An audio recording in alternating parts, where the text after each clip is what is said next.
Tips and ട്രിക്സിലേക്ക് ഏവർക്കും സ്വാഗതം. വരാനിരിക്കുന്ന village field assistant, Bevco LDC, company board LGS, അതുപോലെ BFO, APO, CEO വരുന്ന 10th പ്രിലിംസ്, ഇനി വരാനിരിക്കുന്ന ഏതൊരു PSC പരീക്ഷയ്ക്ക് തയ്യാറെടുക്കുന്നവർക്കും പഠിക്കാനായിട്ട് നമ്മളൊരു സ്റ്റഡി പ്ലാൻ ചെയ്തിട്ടുണ്ടായിരുന്നു. ആ ഒരു സ്റ്റഡി പ്ലാൻ അനുസരിച്ചിട്ടുള്ള ക്ലാസ്സുകളാണ് നമ്മുടെ ചാനലിലൂടെ നമ്മളിപ്പോൾ പ്രൊവൈഡ് ചെയ്തുകൊണ്ടിരിക്കുന്നത്. അപ്പോൾ തുടക്കക്കാരുണ്ടെങ്കിൽ അല്ലെങ്കിൽ ആദ്യമായിട്ട് നമ്മുടെ ചാനൽ കാണുന്നവരുണ്ട് എന്നുണ്ടെങ്കിൽ, നമ്മുടെ സ്റ്റഡി പ്ലാനിനെ കുറിച്ച് അറിയാത്തവരുണ്ട് എന്നുണ്ടെങ്കിൽ നമ്മുടെ ടെലിഗ്രാം ചാനലിൽ ജോയിൻ ചെയ്യുക. താഴെ ഡിസ്ക്രിപ്ഷൻ ബോക്സിൽ നമ്മൾ ലിങ്ക് കൊടുത്തിട്ടുണ്ട്. അപ്പോൾ ടെലിഗ്രാമിൽ ജോയിൻ ചെയ്ത് കഴിഞ്ഞാൽ നിങ്ങൾക്ക് ആ സ്റ്റഡി പ്ലാൻ, അതുപോലെ തന്നെ ക്ലാസ് 1, ക്ലാസ് 2 എന്ന് പറഞ്ഞിട്ട് പ്രോപ്പർ ആയിട്ട് കൃത്യം ഓർഡറിൽ നിങ്ങൾക്ക് ക്ലാസ്സുകൾ ലഭിക്കുന്നതാണ്. അപ്പോൾ നമ്മുടെ ക്ലാസ്സുകളുടെ ഭാഗമായിട്ട് നമ്മൾ ഏതൊക്കെ ദിവസങ്ങളിൽ എങ്ങനെയെല്ലാമാണ് ക്ലാസ് മുന്നോട്ട് പോകുന്നത് എന്നുള്ള കാര്യം ഞാനൊന്ന് പറയാം. തിങ്കൾ മുതൽ വെള്ളി വരെ നമുക്ക് 2 ക്ലാസ് ആണ്. കാലത്ത് 12 മണിക്ക് നമ്മൾ SCRT ബേസ് ചെയ്തിട്ടുള്ള ക്ലാസ്സുകളാണ് നൽകുന്നത്. ഓൾഡ് SCRT അതുപോലെ ന്യൂ SCRT ബേസ് ചെയ്തിട്ടുള്ള ക്ലാസ്സുകളാണ് ഇപ്പോൾ നൽകി വരുന്നത്. രാത്രി 8 മണിക്ക് നമ്മുടെ PYQ ഡിസ്കഷൻ സെഷൻ ആണ്. PYQ എന്ന് പറയുമ്പോൾ ചുമ്മാ ഇവിടുന്ന് കുറെ ചോദ്യങ്ങൾ എടുത്തിട്ടല്ല നമ്മളിപ്പോൾ ഡിസ്കസ് ചെയ്തുകൊണ്ടിരിക്കുന്നത്. 2025 ഏറ്റവും ലേറ്റസ്റ്റ് ആയിട്ട് നടത്തിയിട്ടുള്ള പരീക്ഷകളിലെ ഓരോ ചോദ്യ പേപ്പറും നമ്മൾ എടുത്തിട്ട് അതിലുള്ള കംപ്ലീറ്റ് ആയിട്ടുള്ള GK പോർഷൻസ്, അതിന്റെ റിലേറ്റഡ് ഫാക്ട്സും ആണ് നമ്മൾ പഠിക്കുന്നത്. അങ്ങനെ നമ്മൾ ഓരോ ചോദ്യ പേപ്പർ ആയിട്ട് ഇപ്പൊ ഏകദേശം 4ഓളം ചോദ്യ പേപ്പർ നമ്മൾ കംപ്ലീറ്റ് ചെയ്തിട്ടുണ്ട്. അപ്പോൾ അത്രയും ചോദ്യ പേപ്പർ നമ്മൾ വർക്ക്ഔട്ട് ചെയ്യുന്നു. ഇനി ഈ ചോദ്യ പേപ്പർ എല്ലാം കഴിയുന്ന സമയത്ത് അതിൽ നിന്നും PSCയുടെ ഹോട്ട് ടോപ്പിക്സ് നമ്മൾ കണ്ടെത്തുന്നു. നമ്മൾ ഒരുമിച്ചാണ് അല്ലെ റിലേറ്റഡ് ഫാക്ട്സ് ഡിസ്കസ് ചെയ്യുന്നു. എല്ലാ ചോദ്യ പേപ്പറിലും ആവർത്തിച്ച് വന്നിട്ടുള്ള ഹോട്ട് ടോപ്പിക്സ് കണ്ടെത്തുന്നു. എന്നിട്ട് അതിന്റെ ക്ലാസ്സുകൾ നമ്മൾ പിന്നീട് പ്രൊവൈഡ് ചെയ്യുന്നതാണ്. കൂടാതെ സാറ്റർഡേ, സൺഡേ, ശനിയും ഞായറും ദിവസങ്ങളിൽ നമ്മൾ ഇപ്പൊ കമ്പനി ബോർഡ് LGSന് വേണ്ടെങ്കിൽ കൂടി ബാക്കിയുള്ള വില്ലേജ് ഫീൽഡ് അസിസ്റ്റന്റ് അല്ലെങ്കിൽ ബെവ്കോ LDC വരുന്ന ബാക്കിയുള്ള പരീക്ഷകൾക്കൊക്കെ എന്ത് വേണം? ഇംഗ്ലീഷും മലയാളവും വേണം. മാത്സ് ആണെങ്കിൽ ഇനി വരുന്ന ഏത് പരീക്ഷയ്ക്കാണെങ്കിലും മാത്സും വേണം അല്ലെ. അതേപോലെ തന്നെ ഇമ്പോർട്ടന്റ് ആയിട്ടുള്ള കാര്യമാണ് കറണ്ട് അഫയേഴ്സ് എന്ന് പറയുന്നത്. അപ്പൊ നമ്മൾ ശനിയും ഞായറും ദിവസങ്ങളിൽ English, maths, Malayalam, current affairs ഇതിന്റെ ക്ലാസ്സുകളായിരിക്കും പ്രൊവൈഡ് ചെയ്യുന്നുണ്ടാവുക. കറണ്ട് അഫയേഴ്സ് സെഷൻ എടുക്കുന്നത് ഞാനല്ല, അർച്ചന മിസ് ആണ്. രാത്രി 8 മണിക്ക് ഞായറാഴ്ചകളിൽ വീക്ക്ലി കറണ്ട് അഫയേഴ്സ് ആണ് നമ്മൾ നൽകി വരുന്നത്. എല്ലാ സൺഡേയും നമുക്ക് കറണ്ട് അഫയേഴ്സിന്റെ ക്ലാസ് ഉണ്ട്. ബാക്കി ഇംഗ്ലീഷ്, മാത്സ്, മലയാളത്തിന്റെ ക്ലാസ്സുകൾ കൂടി നമ്മൾ റെക്കോർഡഡ് സെഷൻ ആയിട്ട് ഞാൻ ഓൾറെഡി എടുത്തിട്ടുള്ള ക്ലാസ്സുകളാണ്. പക്ഷെ വളരെ ഡീറ്റെയിൽഡ് ആയിട്ട് തുടക്കക്കാർക്ക് പോലും, ഒട്ടും അറിയാത്തവർക്ക് പോലും മനസ്സിലാവുന്ന രീതിയിലാണ് നമ്മൾ ക്ലാസ്സുകളെല്ലാം എടുത്തു വെച്ചിട്ടുള്ളത്. അപ്പൊ ആ ഓരോ ക്ലാസ്സുകളും നിങ്ങൾക്ക് വേണ്ടിയിട്ട് ശനി, ഞായർ ദിവസങ്ങളിൽ നമ്മൾ പ്രൊവൈഡ് ചെയ്യുന്നുണ്ട്. ഓക്കെ, അപ്പൊ ഈ ഒരു രീതിയിലാണ് നമ്മുടെ ക്ലാസ്സുകൾ ഇപ്പോ മുന്നോട്ട് പോയിക്കൊണ്ടിരിക്കുന്നത്. അപ്പൊ ഇതുവരെയും നമ്മുടെ സ്റ്റഡി പ്ലാനിൽ ജോയിൻ ചെയ്യാത്തവരുണ്ട് എന്നുണ്ടെങ്കിൽ ജോയിൻ ചെയ്യാം. ഫ്രീ ക്ലാസ് ആണ്. യൂട്യൂബിൽ തന്നെയാണ് നമ്മൾ ക്ലാസ്സുകളെല്ലാം നൽകുന്നത്. അപ്പൊ കൃത്യമായിട്ടുള്ള ഓർഡറിൽ നിങ്ങൾക്ക് പഠിച്ചു വരണം എന്നുണ്ടെങ്കിൽ ടെലിഗ്രാം ചാനലിൽ ജോയിൻ ചെയ്യണേ. PYQ ഡിസ്കഷൻ സെഷന് നമ്മൾ ക്ലാസ് 1, ക്ലാസ് 2, ക്ലാസ് 3 എന്ന് പറഞ്ഞു കൊടുത്തിട്ടുണ്ട്. അതേപോലെ SCRT സ്റ്റാർട്ട് ചെയ്യുമ്പോൾ ക്ലാസ് എത്രയാണ് നമ്പർ, അതുപോലെ SCRTയുടെ എത്രാമത്തെ ക്ലാസ് ആണെന്നുള്ളത് നമ്മൾ മെൻഷൻ ചെയ്യുന്നുണ്ട്. ഇംഗ്ലീഷ് ആണെങ്കിൽ ഇംഗ്ലീഷിന്റെ എത്രാമത്തെ ക്ലാസ് ആണ്, എല്ലാം ക്ലാസ് നമ്പർ മെൻഷൻ ചെയ്ത് നമ്മൾ ടെലിഗ്രാമിലാണ് കറക്റ്റ് ആയിട്ട് കൊടുത്തിട്ടുള്ളത്. സോ ടെലിഗ്രാമിൽ എല്ലാവരും ജോയിൻ ചെയ്യുക. ഡിസ്ക്രിപ്ഷൻ ബോക്സിൽ ലിങ്ക് കൊടുത്തിട്ടുണ്ട്. ഓക്കെ അല്ലേ? പിന്നെ നമ്മുടെ ക്ലാസ്സുകളൊക്കെ ഇഷ്ടമാണെങ്കിൽ ലൈക്ക് ചെയ്യുക. അതുപോലെ നിങ്ങളുടെ സജഷൻസ് എന്തുണ്ടെങ്കിലും താഴെ കമന്റ് ആയിട്ട് അറിയിക്കാം. അതുപോലെ തന്നെ എല്ലാവർക്കും ഒന്ന് മാക്സിമം ഷെയർ ചെയ്ത് കൊടുക്കുകയും കൂടെ ചെയ്യാം. ഓക്കെ അല്ലേ? അപ്പൊ എന്തായാലും നമുക്ക് ഇന്നത്തെ ക്ലാസ്സിലോട്ട് കിടക്കാം. ഇന്ത്യൻ ഹിസ്റ്ററിയുടെ ഭാഗത്ത് നിന്നും നമ്മൾ പഠിച്ചുകൊണ്ടിരിക്കുന്ന ഒരുപാട് ചാപ്റ്റേഴ്സ് പഠിച്ചു. ഇന്ന് ലാസ്റ്റ് ചാപ്റ്റർ ആണ് സ്വാതന്ത്ര്യാനന്തര ഇന്ത്യ എന്ന് പറയുന്ന ചാപ്റ്റർ ആണ്. അപ്പോൾ നമ്മൾ LDCയുടെ സിലബസ് പ്രകാരം നമ്മൾ പഠിക്കേണ്ട ഇന്ത്യൻ ഹിസ്റ്ററിയുടെ ഭാഗത്തു നിന്നുള്ള SCRT പാഠഭാഗങ്ങളാണ് പഠിച്ചുകൊണ്ടിരിക്കുന്നത്. അപ്പോൾ ഇന്ന് ലാസ്റ്റ് ചാപ്റ്റർ ആണ് സ്വാതന്ത്ര്യാനന്തര ഇന്ത്യ. 10th സ്റ്റാൻഡേർഡിലെ ചാപ്റ്ററാണ്. വളരെയധികം ഇമ്പോർട്ടൻ്റ് ആണ്. ഈ ഒരു ചാപ്റ്ററിൽ നിന്നും ഒരുപാട് ചോദ്യങ്ങൾ PSC ചോദിക്കാറുണ്ട്. ഓക്കെ, അപ്പം നമുക്ക് സ്വാതന്ത്ര്യാനന്തര ഇന്ത്യ എന്ന് പറയുന്ന ക്ലാസ്സിലോട്ട് കടക്കാം. അതിനു മുന്നേ ചാനൽ ആദ്യമായിട്ട് കാണുന്നവരുണ്ടെങ്കിൽ സബ്സ്ക്രൈബ് ചെയ്തോളൂ. വീഡിയോ ഇഷ്ടമായിട്ടുണ്ടെങ്കിൽ ലൈക്ക് ചെയ്യാനും ഷെയർ ചെയ്യാനും കമൻറ്റ് ചെയ്യാനും ഒന്നും മറക്കരുത്. അപ്പം നമുക്ക് സ്വാതന്ത്ര്യാനന്തര ഇന്ത്യ എന്ന് പറയുന്ന ക്ലാസ്സിലോട്ട് കടക്കാം. സ്വാതന്ത്ര്യാനന്തര ഇന്ത്യ. അപ്പോൾ ആദ്യം തന്നെ രവീന്ദ്രനാഥ ടാഗോറിൻ്റെ ഒരു കോട്ട് കൊടുത്തിട്ടുണ്ട്. ഓക്കെ, രവീന്ദ്രനാഥ ടാഗോർ പറഞ്ഞ വാക്കുകളാണ് കൊടുത്തിട്ടുള്ളത്. നോക്കുക. വിധിയുടെ ചക്രങ്ങൾ ഒരു നാൾ ഇന്ത്യ ഉപേക്ഷിക്കുവാൻ ബ്രിട്ടീഷുകാരെ നിർബന്ധിതരാക്കും. പക്ഷേ ഏത് രൂപത്തിലുള്ള ഇന്ത്യയാവും അവർ ഇവിടെ ഉപേക്ഷിച്ചു പോകുക? നൂറ്റാണ്ടുകളായുള്ള അവരുടെ ഭരണത്തിന്റെ അരുവി അവസാനം വറ്റി വരണ്ട് പോകുമ്പോൾ അവർ വിട്ടുപോകുന്നത് ചെളിയുടെയും അഴുക്കിൻ്റെയും കൂമ്പാരമായിരിക്കും. ഇങ്ങനെ പറഞ്ഞത് ആരാണ്? രവീന്ദ്രനാഥ ടാഗോർ ആണ്. അത് ഓർത്തിരിക്കുക. അപ്പോൾ രവീന്ദ്രനാഥ ടാഗോർ ഈ ഒരു കോട്ടിലൂടെ എന്തൊക്കെ കാര്യങ്ങളാണ് സൂചിപ്പിക്കുന്നത്? അതായത് ഇന്ത്യയുടെ ഭരണം ബ്രിട്ടീഷുകാർ എന്ത് ചെയ്യേണ്ടി വരും? ഉപേക്ഷിക്കേണ്ടി വരും അല്ലെ, ഒന്നാമത്തെ കാര്യം. ദെൻ ദുരിതപൂർണമായ ഇന്ത്യ ആയിരിക്കും പിന്നീട് ബ്രിട്ടീഷുകാർ ഉപേക്ഷിച്ച് പോകുന്നത് എന്നുള്ളതാണ് അദ്ദേഹം ഇവിടെ പറയുന്നത്. ഓക്കെ, ഇന്ത്യയുടെ ഭരണം ബ്രിട്ടീഷുകാർക്ക് എന്തായാലും ഉപേക്ഷിക്കേണ്ടി വരും. പക്ഷേ അവർ ഉപേക്ഷിച്ച് പോകുന്ന ഇന്ത്യ എങ്ങനെയായിരിക്കും? ദുരിതപൂർണമായിട്ടുള്ള ഒരു ഇന്ത്യ ആയിരിക്കും. അപ്പോൾ സ്വാതന്ത്ര്യാനന്തര ഇന്ത്യ നേരിടേണ്ടി വന്ന ഏറ്റവും പ്രധാന വെല്ലുവിളി എന്തൊക്കെയാണ്? വിഭജനവും അതേ തുടർന്നുണ്ടായ അഭയാർത്ഥി പ്രവാഹവുമാണ്. ഓക്കെ, സ്വാതന്ത്ര്യാനന്തര ഇന്ത്യ നേരിടേണ്ടി വന്ന ഏറ്റവും പ്രധാനപ്പെട്ട 2 വെല്ലുവിളികൾ, ഒന്ന് വിഭജനവും, 2 അതേ തുടർന്നുണ്ടായ അഭയാർത്ഥി പ്രവാഹവുമാണ്. അപ്പോൾ അഭയാർത്ഥി പ്രവാഹത്തെക്കുറിച്ചാണ് ഇവിടെ കൊടുത്തിട്ടുള്ളത്.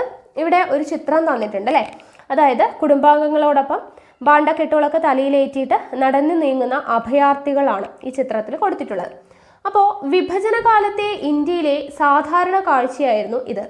അക്കാലത്ത് ഇന്ത്യയിൽ നിന്ന് പാകിസ്ഥാനിലേക്കും പാകിസ്ഥാനിൽ നിന്ന് ഇന്ത്യയിലേക്കും അഭയാർത്ഥി പ്രവാഹങ്ങൾ ഉണ്ടായി. ഇന്ത്യയും പാകിസ്ഥാനും 2ആയിട്ട് വിഭജിച്ചപ്പോൾ അതിൻ്റെ ഫലമായിട്ട് ഇന്ത്യയിൽ നിന്ന് കുറേ പേരൊക്കെ പാകിസ്ഥാനിലോട്ടും പാകിസ്ഥാനിൽ നിന്ന് കുറേ പേരൊക്കെ ഇന്ത്യയിലോട്ടും അഭയാർത്ഥിയായിട്ട് വരാനും പോകാനും തുടങ്ങി. ഇതോടൊപ്പം രാജ്യത്ത് പലയിടങ്ങളിലായിട്ട് വർഗീയ ലഹളകൾ നടന്നു. കൽക്കട്ട, ബീഹാർ, നവഖാലി, ദില്ലി, പഞ്ചാബ്, കാശ്മീർ എന്നിവിടങ്ങളിലെ കലാപങ്ങൾ രക്തരൂഷിതമായിരുന്നു. ആയിരക്കണക്കിന് ആളുകൾ കൊല്ലപ്പെടുകയും സ്ത്രീകൾ ആക്രമിക്കപ്പെടുകയും ചെയ്തു. ഇതിന്റെ ഫലമായി സർവ്വതും നഷ്ടപ്പെട്ട് പലായനം ചെയ്ത വ്യത്യസ്ത വിഭാഗക്കാർ അഭയാർത്ഥികളായി മാറി. കാൽനടയായും കാളവണ്ടിയിലും തീവണ്ടിയിലുമായി 10 ദശലക്ഷം പേർ അഭയാർത്ഥികളായി സഞ്ചരിച്ചു. സ്വാതന്ത്ര്യാനന്തര ഗവൺമെന്റിന്റെ ഫലപ്രദമായ ഇടപെടലും പുനരധിവാസ നടപടികളും വഴി അഭയാർത്ഥി പ്രശ്നം പരിഹരിക്കാൻ കഴിഞ്ഞു. അപ്പോൾ അഭയാർത്ഥി പ്രശ്നം പരിഹരിച്ചത് എങ്ങനെയാണ്?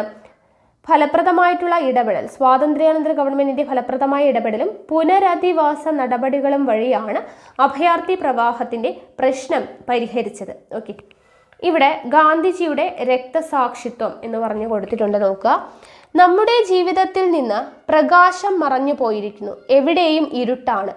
ഗാന്ധിജിയുടെ മരണത്തെക്കുറിച്ച് നെഹ്റു പറഞ്ഞ വാക്കുകളാണിത്. അപ്പോൾ ഇത് ഇങ്ങനെ തന്നെ തന്നിട്ട് ചോദിച്ചിട്ടുണ്ട് ആര് പറഞ്ഞതാണെന്ന്. അപ്പോൾ നമ്മുടെ ജീവിതത്തിൽ നിന്ന് പ്രകാശം മറഞ്ഞു പോയിരിക്കുന്നു, എവിടെയും ഇരുട്ടാണ് എന്ന് ഗാന്ധിജിയുടെ മരണത്തെക്കുറിച്ച് പറഞ്ഞത് ആരാണ്? നെഹ്റു ആണ്. ഇന്ത്യയെ ബ്രിട്ടീഷ് ഭരണത്തിൽ നിന്ന് മോചിപ്പിക്കുവാനുള്ള അഹിംസാത്മക സമരത്തിന് നേതൃത്വം നൽകിയ ഗാന്ധിജി 1948 ജനുവരി 30 ഡൽഹിയിലെ പ്രാർത്ഥനാ യോഗ സ്ഥലത്ത് വെച്ച് നാഥുറാം വിനായക് ഗോഡ്സെയുടെ വെടിയേറ്റ് മരിച്ചു. നമുക്കറിയുന്നതാണ് ഗാന്ധിജിയുടെ മരിച്ച വർഷവും വിത്ത് ഡേറ്റ് പഠിച്ചു വെക്കണം കേട്ടോ. 1948 ജനുവരി 30 നാഥുറാം വിനായക് ഗോഡ്സെയാണ് അദ്ദേഹത്തെ വെടിവെച്ച് കൊന്നത്. ഇന്ത്യ വിഭജന ശേഷം നടന്ന വർഗീയ ലഹളകളുടെ അനന്തരഫലമായിരുന്നു എന്ത്? ഗാന്ധിജിയുടെ രക്തസാക്ഷിത്വം. അത് എന്താണ് ഇമ്പോർട്ടൻ്റ് ആയിട്ട് നോക്കി വയ്ക്കുക. ഇനി നാട്ടുരാജ്യങ്ങളുടെ സംയോജനം. സ്വാതന്ത്ര്യത്തിന് മുൻപ് ഇന്ത്യയിൽ ബ്രിട്ടീഷുകാർ നേരിട്ട് ഭരണം നടത്തിയിരുന്ന പ്രദേശങ്ങൾക്ക് പുറമെ ബ്രിട്ടീഷ് നിയന്ത്രണത്തിലുള്ള 600ഓളം നാട്ടുരാജ്യങ്ങളും ഉണ്ടായിരുന്നു. ഓക്കെ, സ്വാതന്ത്ര്യത്തിന് മുൻപത്തെ കാര്യമാണ് പറയുന്നത്. ഇന്ത്യയിൽ ബ്രിട്ടീഷുകാർ നേരിട്ട് ഭരണം നടത്തിയ പ്രദേശങ്ങൾ മാത്രമല്ല, ബ്രിട്ടീഷ് നിയന്ത്രണത്തിലുള്ള 600ഓളം നാട്ടുരാജ്യങ്ങളും ഉണ്ടായിരുന്നു. നാട്ടുരാജ്യങ്ങൾക്ക് ഇന്ത്യയിലോ പാകിസ്ഥാനിലോ ചേരാനോ സ്വതന്ത്രമായി നിൽക്കാനോ ഉള്ള അധികാരം നൽകിയ ശേഷമാണ് ബ്രിട്ടൻ ഇന്ത്യ വിട്ടത്. അപ്പോൾ ബ്രിട്ടീഷിന്റെ കൺട്രോളിൽ ഉണ്ടായിരുന്ന നാട്ടുരാജ്യങ്ങളുണ്ടല്ലോ, അപ്പോൾ ആ നാട്ടുരാജ്യങ്ങൾക്ക് ഒന്നുകിൽ ഇന്ത്യയിൽ ചേരാം, അല്ലെങ്കിൽ പാകിസ്ഥാനിൽ ചേരാം, ഇല്ലെങ്കിൽ സ്വതന്ത്രമായി നിൽക്കാം. അപ്പോൾ അതിനുള്ള ഒരു അധികാരം നൽകിയ ശേഷമാണ് ബ്രിട്ടൻ എന്ത് ചെയ്യുന്നത്? ഇന്ത്യ വിടുന്നത്. അതിനാൽ സ്വാതന്ത്ര്യാനന്തര ഇന്ത്യ നേരിടേണ്ടി വന്ന മറ്റൊരു പ്രധാനപ്പെട്ട പ്രശ്നമായിരുന്നു ഈ നാട്ടുരാജ്യങ്ങളുടെ ഇന്ത്യൻ യൂണിയനിലേക്കുള്ള സംയോജനം. ഓക്കെ, അപ്പോൾ ബ്രിട്ടീഷുകാരുടെ കൺട്രോളിൽ ഉണ്ടായിരുന്ന 600ഓളം നാട്ടുരാജ്യങ്ങളുണ്ട്. അപ്പോൾ അവ ഒന്നുകിൽ ഇന്ത്യയിൽ ചേരണം, അല്ലെങ്കിൽ പാകിസ്ഥാനിൽ ചേരാം, അല്ലെങ്കിൽ സ്വതന്ത്രമായി നിൽക്കാം എന്നുള്ള ഒരു അധികാരം കൊടുത്തിട്ടാണ് ബ്രിട്ടൻ പോയത്. അപ്പോൾ ഈ നാട്ടുരാജ്യങ്ങളെ ഇന്ത്യൻ യൂണിയനിലേക്ക് സംയോജിപ്പിക്കുക എന്ന് പറയുന്നത് വലിയൊരു പ്രശ്നമായിരുന്നു. ഇത് ശ്രമകരമായ ഒരു ദൗത്യമായിരുന്നു. കേന്ദ്ര മന്ത്രിസഭയിലെ സംസ്ഥാനങ്ങളുമായി ബന്ധപ്പെട്ട വകുപ്പിന്റെ ചുമതല സർദാർ വല്ലഭായ് പട്ടേലിനായിരുന്നു. ഓക്കെ, അപ്പോൾ കേന്ദ്ര മന്ത്രിസഭയിലെ സംസ്ഥാനങ്ങളുമായി ബന്ധപ്പെട്ട വകുപ്പിന്റെ ചുമതല ആർക്കായിരുന്നു? സർദാർ വല്ലഭായ് പട്ടേലിനായിരുന്നു. സ്റ്റേറ്റ്സ് ഡിപ്പാർട്ട്മെന്റിന്റെ സെക്രട്ടറി ആയിട്ട് മലയാളിയായ VP മേനോനെ അദ്ദേഹം നിയമിച്ചു. ഇത് എപ്പോഴും ചോദിക്കുന്നതാണ്. സ്റ്റേറ്റ്സ് ഡിപ്പാർട്ട്മെന്റിന്റെ സെക്രട്ടറിയായി സർദാർ വല്ലഭായ് പട്ടേൽ നിയമിച്ച മലയാളി ആരാണ്?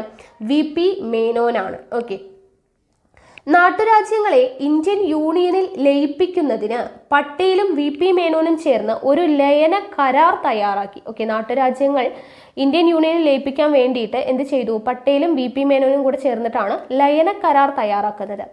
അതനുസരിച്ച് പ്രതിരോധം, വിദേശകാര്യം, വാർത്താവിനിമയം എന്നിവയുടെ നിയന്ത്രണം നാട്ടുരാജ്യങ്ങൾ എന്ത് ചെയ്തു? കേന്ദ്ര സർക്കാരിന് കൈമാറണം എന്ന് വ്യവസ്ഥ ചെയ്തു. ഓക്കെ, അപ്പം ലയന കരാർ അനുസരിച്ച് എന്ത് ചെയ്യണം? പ്രതിരോധം, വിദേശകാര്യം, വാർത്താവിനിമയം, ഈ 3 കാറ്റഗറിയാണ്. പ്രതിരോധം, വിദേശകാര്യം, വാർത്താവിനിമയം എന്നിവയുടെ നിയന്ത്രണം നാട്ടുരാജ്യങ്ങൾ എന്ത് ചെയ്യണം? കേന്ദ്ര സർക്കാരിന് കൈമാറണം. ജനകീയ പ്രതിഷേധങ്ങളും ഇന്ത്യ ഗവൺമെന്റിന്റെ പ്രായോഗിക സമീപനങ്ങളും മൂലം ഭൂരിഭാഗം നാട്ടുരാജ്യങ്ങളും ലയനക്കരാറിൽ ഒപ്പുവെച്ച് എന്ത് ചെയ്തു? ഇന്ത്യൻ യൂണിയനിൽ ചേർന്നു. എന്നാൽ ഹൈദരാബാദ്, കാശ്മീർ, ജുനഗഡ് എന്നീ നാട്ടുരാജ്യങ്ങൾ, ഓക്കെ, ഹൈദരാബാദ്, കാശ്മീർ, ജുനഗഡ് എന്നീ നാട്ടുരാജ്യങ്ങൾ എന്ത് ചെയ്തില്ല? ഇന്ത്യൻ യൂണിയനിൽ ചേരില്ല. ഓക്കെ, ഇന്ത്യൻ യൂണിയനിൽ ചേരാനായിട്ട് വിസമ്മതിച്ചു. പിന്നീട് അനുരഞ്ജനത്തിലൂടെയും സൈനിക നടപടിയിലൂടെയുമാണ് രാജ്യങ്ങളെ ഇന്ത്യൻ യൂണിയനിൽ കൂട്ടിച്ചേർത്തത്. അപ്പോൾ ഇന്ത്യൻ യൂണിയനിൽ ചേരാതെ മാറി നിന്നത് ഏതൊക്കെ രാജ്യങ്ങളാണ്? ഹൈദരാബാദ്, കാശ്മീർ, ജുനഗഡ് എന്നീ നാട്ടുരാജ്യങ്ങളാണ്. ഓക്കെ, സ്വാതന്ത്ര്യപ്രാപ്തിക്ക് ശേഷവും ഫ്രാൻസ്, പോർച്ചുഗൽ എന്നീ യൂറോപ്യൻ രാജ്യങ്ങൾക്ക് ഇന്ത്യയിൽ അധീന പ്രദേശങ്ങൾ ഉണ്ടായിരുന്നു. ഇവിടങ്ങളിൽ ശക്തമായ ജനകീയ പ്രക്ഷോഭങ്ങൾ ഉണ്ടായി. ഇതോടെ ഫ്രാൻസ് തങ്ങളുടെ അധീന പ്രദേശങ്ങൾ തിരിച്ചു നൽകി. സൈനിക നടപടിയിലൂടെ പോർച്ചുഗലിന്റെ അധീനതയിലുണ്ടായിരുന്ന പ്രദേശങ്ങളും ഇന്ത്യൻ യൂണിയനിൽ ലയിപ്പിച്ചു.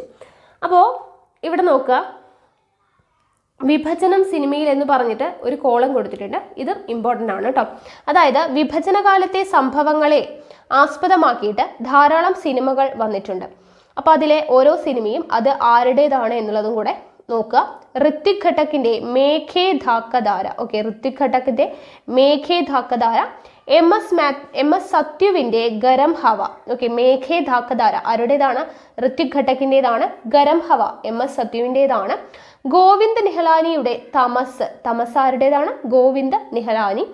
പമേല റൂക്സിന്റെ ട്രെയിൻ ടു പാകിസ്ഥാൻ പമേല റൂക്സിൻ്റെതാണ്. അപ്പോൾ ഇതെല്ലാം വിഭജന കാലത്തെ പ്രശസ്ത സിനിമകളാണ്. അപ്പോൾ സിനിമകളും അത് ആരുടേതാണ് എന്നുള്ളത് പഠിച്ചിരിക്കുക കേട്ടോ.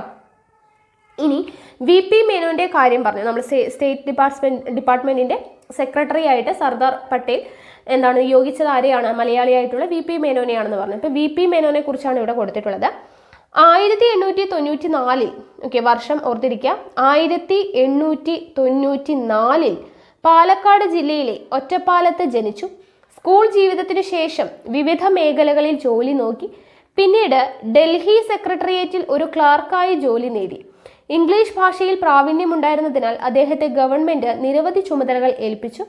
സർദാർ പട്ടേലിനും നെഹ്റുവിനും ഒപ്പം നാട്ടുരാജ്യങ്ങളുടെ സംയോജനത്തിൽ നിർണായക പങ്കുവഹിച്ചു. 1952 ഒറീസയിൽ ഗവർണറായി ചുമതലയേറ്റു. 1952 ഒറീസയിൽ ഗവർണറായി ചുമതലയേറ്റ മലയാളി ആരാണ്? VP മേനോനാണ്. The transfer of power in India, integration of Indian states എന്നീ ഗ്രന്ഥങ്ങളുടെ കർത്താവ് ചോദിക്കാവുന്നതാണ്. The transfer of power in India, integration of Indian states എന്നീ ഗ്രന്ഥങ്ങളുടെ കർത്താവ് ആരാണ്? VP മേനോനാണ്. ഓക്കെ, ഇനി ഓരോ രാജ്യങ്ങളും അതിൻ്റെ അധിനിവേശ പ്രദേശങ്ങളും ഉണ്ടെന്ന് പറഞ്ഞല്ലേ. അപ്പോൾ നോക്കാം, ഫ്രാൻസ് അധിനിവേശ പ്രദേശം ഏതാണ്? പോണ്ടിച്ചേരി, കാരക്കൽ, മാഹി, യാനം. ഇന്ത്യൻ യൂണിയനിൽ ചേർക്കപ്പെട്ട വർഷം 1954 കേട്ടോ. ഫ്രാൻസിലെ പോണ്ടിച്ചേരി, കാരക്കൽ, മാഹി, യാനം 1954. പോർച്ചുഗൽ അധിനിവേശ പ്രദേശം ഏതാണ്? ഗോവ, ദാമൻ, ദിയു. ഇന്ത്യൻ യൂണിയനിൽ ചേർക്കപ്പെട്ട വർഷം 1961. ഓക്കെ, ആ ഒരു കോളം ഇമ്പോർട്ടൻ്റ് ആണ്. അടുത്തത് ഭരണഘടനാ രൂപീകരണവും ആദ്യ പൊതു തെരഞ്ഞെടുപ്പും. ഇന്ത്യയുടെ രാഷ്ട്ര രൂപീകരണത്തിനുള്ള അടിത്തറയായത് എന്താണ്? ഇന്ത്യൻ ഭരണഘടനയാണ്. ഇന്ത്യയുടെ രാഷ്ട്ര രൂപീകരണത്തിന് അടിത്തറയായത് ഇന്ത്യൻ ഭരണഘടനയാണ്. ക്യാബിനറ്റ് മിഷന്റെ നിർദ്ദേശപ്രകാരം 1946 ഡോക്ടർ രാജേന്ദ്ര പ്രസാദ് അധ്യക്ഷനായി ഭരണഘടനാ നിർമ്മാണ സഭ രൂപീകരിച്ചു. മോസ്റ്റ് ഇമ്പോർട്ടൻ്റ് ആണ്. ഭരണഘടനാ നിർമ്മാണ സഭ രൂപീകരിച്ചത് ആരാണ്? ഡോക്ടർ രാജേന്ദ്ര പ്രസാദിന്റെ അധ്യക്ഷതയിലാണ്. വർഷം 1946. ആരുടെ നിർദ്ദേശപ്രകാരമാണ്? ക്യാബിനറ്റ് മിഷന്റെ നിർദ്ദേശപ്രകാരം. ഈ ചാപ്റ്ററിലെ ഓരോ വരികളും ഇമ്പോർട്ടൻ്റ് ആണ്. വരികൾക്കിടയിലൂടെ വായിച്ച് മനസ്സിലാക്കി പഠിക്കേണ്ടതുണ്ട് കേട്ടോ. അപ്പോൾ നോക്കുക, ഭരണഘടന എഴുതി തയ്യാറാക്കാനായി BR അംബേദ്കർ ചെയർമാനായി ഒരു ഡ്രാഫ്റ്റിംഗ് കമ്മിറ്റിയെ നിയമിച്ചു. അപ്പോൾ ഡ്രാഫ്റ്റിംഗ് കമ്മിറ്റിയുടെ ചെയർമാൻ ആരാണ്? BR അംബേദ്കർ ആണ്. ഭരണഘടന എഴുതി തയ്യാറാക്കാൻ വേണ്ടിയിട്ടാണ് BR അംബേദ്കർ ചെയർമാനായി ഒരു ഡ്രാഫ്റ്റിംഗ് കമ്മിറ്റിയെ നിയമിക്കുന്നത്. നിരവധി ചർച്ചകളിലൂടെയും സംവാദങ്ങളിലൂടെയും ഭരണഘടനയ്ക്ക് രൂപം നൽകി. ഇന്ത്യൻ സ്വാതന്ത്ര്യ സമര കാലഘട്ടത്തിൽ ഉയർന്നു വന്ന ആശയാഭിലാഷങ്ങളുടെ പ്രതിഫലനമായിരുന്നു ഇന്ത്യയുടെ ഭരണഘടന. 1950 ജനുവരി 26 സ്വതന്ത്ര ഇന്ത്യയുടെ ഭരണഘടന നിലവിൽ വരികയും, അപ്പോൾ സ്വതന്ത്ര ഇന്ത്യയുടെ ഭരണഘടന നിലവിൽ വന്നത് എപ്പോഴാണ്? 1950 ജനുവരി 26 ഓക്കെ. അപ്പോൾ അങ്ങനെ വരികയും ഇന്ത്യയെ ഒരു റിപ്പബ്ലിക്കായിട്ട് പ്രഖ്യാപിക്കുകയും ചെയ്തു. ഓക്കെ. അപ്പോൾ സ്വാതന്ത്ര്യാനന്തര ഇന്ത്യ നേരിട്ട മറ്റൊരു പ്രശ്നം ജനാധിപത്യ വ്യവസ്ഥയുടെ രൂപീകരണമായിരുന്നു. ഓക്കെ. സ്വാതന്ത്ര്യാനന്തര ഇന്ത്യ നേരിട്ട മറ്റൊരു പ്രശ്നം എന്തായിരുന്നു? ജനാധിപത്യ വ്യവസ്ഥയുടെ രൂപീകരണമായിരുന്നു. ഭരണഘടനാനുസൃതമായി ഇന്ത്യയിലെ ആദ്യത്തെ പൊതു തിരഞ്ഞെടുപ്പ് നടന്നത് 1951-52 കാലയളവിലാണ്. ഓക്കെ. ഭരണഘടനാനുസൃതമായി ഇന്ത്യയിലെ ആദ്യത്തെ പൊതു തിരഞ്ഞെടുപ്പ് നടന്നത് എപ്പോഴാണ്? 1951-52 കാലയളവിലാണ്. സ്വതന്ത്രവും നിഷ്പക്ഷവുമായി നടന്ന ആദ്യ തിരഞ്ഞെടുപ്പ് ഇന്ത്യൻ ജനാധിപത്യത്തിന്റെ വിജയമായിരുന്നു. ഇന്ത്യക്കൊപ്പം സ്വാതന്ത്ര്യം നേടിയ ഏഷ്യയിലെയും ആഫ്രിക്കയിലെയും ഒട്ടുമിക്ക രാജ്യങ്ങളും ജനാധിപത്യത്തിൽ നിന്ന് വ്യതിചലിക്കുമ്പോഴും ഇന്ത്യയുടെ ജനാധിപത്യ വ്യവസ്ഥ ഇന്നും ശക്തമായി നിലകൊള്ളുന്നു. ഓക്കെ. ഇനി ഭാഷാടിസ്ഥാനത്തിൽ സംസ്ഥാനങ്ങളുടെ രൂപീകരണം, വെരി ഇമ്പോർട്ടൻറ്റ്. ഓക്കെ. ഈ ഭാഗം വളരെയധികം ഇമ്പോർട്ടൻ്റ് ആണ്. അപ്പോൾ നാട്ടുരാജ്യങ്ങളുടെ സംയോജനം നമ്മൾ പഠിച്ചു അല്ലേ? ഇവിടങ്ങളിലെ ജനങ്ങൾ അഭിമുഖീകരിച്ചൊരു പ്രധാന പ്രശ്നമാണ് ഭാഷയുമായി ബന്ധപ്പെട്ടത് അല്ലേ? ഒരു നാട്ടുരാജ്യത്ത് തന്നെ എന്താണ്, വ്യത്യസ്ത ഭാഷകൾ സംസാരിക്കുന്നവർ ഉണ്ടായിരുന്നു. അതുകൊണ്ട് തന്നെ ഭാഷാടിസ്ഥാനത്തിൽ സംസ്ഥാനങ്ങൾ രൂപീകരിക്കണമെന്ന ആവശ്യം ഇന്ത്യയുടെ വിവിധ ഭാഗങ്ങളിൽ എന്ത് ചെയ്തു? ഉയർന്നു വന്നു. 1920 നാഗ്പൂർ കോൺഗ്രസ് സമ്മേളനത്തിൽ തന്നെ ഭാഷാടിസ്ഥാനത്തിൽ സംസ്ഥാന കോൺഗ്രസ് കമ്മിറ്റികൾ രൂപീകരിക്കാൻ തീരുമാനിച്ചു.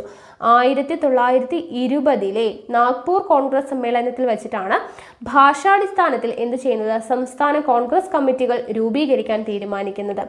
സ്വാതന്ത്ര്യാനന്തരം ഭാഷാടിസ്ഥാനത്തിൽ സംസ്ഥാനങ്ങൾ രൂപീകരിക്കുക എന്ന ആവശ്യം ഉന്നയിച്ചുകൊണ്ട് ജനകീയ പ്രക്ഷോഭങ്ങൾ ആരംഭിച്ചു. തെലുങ്ക് സംസാരിക്കുന്നവർക്കായി ആന്ധ്ര സംസ്ഥാനം രൂപീകരിക്കുക എന്ന ആവശ്യവുമായി സ്വാതന്ത്ര്യ സമര സേനാനിയായിട്ടുള്ള പോറ്റി ശ്രീരാമലു നിരാഹാര സമരം തുടങ്ങിയപ്പോൾ ഇത് സ്ഥിരം ചോദിക്കുന്ന ഒരു ക്വസ്റ്റ്യൻ ആണ്. തെലുങ്ക് സംസാരിക്കുന്നവർക്കായി ആന്ധ്ര സംസ്ഥാനം രൂപീകരിക്കുക എന്ന ആവശ്യവുമായി ബന്ധപ്പെട്ട് നിരാഹാര സമരം ഇരുന്ന എന്താണ് സ്വാതന്ത്ര്യ സമര സേനാനി ആരാണ് എന്ന് ചോദിച്ചു കഴിഞ്ഞാൽ പോറ്റി ശ്രീരാമലു ആണ്. ഓക്കെ. 58 ദിവസത്തെ നിരാഹാര സമരത്തെ തുടർന്ന്, എത്രയാണ്? 58 ദിവസത്തെ നിരാഹാര സമരത്തെ തുടർന്ന് അദ്ദേഹം മരണമടഞ്ഞു. ഇത് പ്രക്ഷോഭം രൂക്ഷമാക്കി. തുടർന്ന് തെലുങ്ക് സംസാരിക്കുന്നവർക്ക് വേണ്ടിയിട്ട് ആന്ധ്രാപ്രദേശ് സംസ്ഥാനം 1953 രൂപീകരിച്ചു. അപ്പോൾ ആന്ധ്രാപ്രദേശ് സംസ്ഥാനം എന്താണ് രൂപം കൊള്ളുന്നത്? 1953 ഭാഷാടിസ്ഥാനത്തിലുള്ള സംസ്ഥാനം വേണമെന്ന ആവശ്യം ഇതിനെ തുടർന്ന് ശക്തമായി. ഭാഷയുടെ അടിസ്ഥാനത്തിൽ സംസ്ഥാനങ്ങളെ പുനഃസംഘടിപ്പിക്കുന്നതിനായി സംസ്ഥാന പുനഃസംഘടനാ കമ്മീഷൻ രൂപീകരിച്ചു. ഓക്കെ.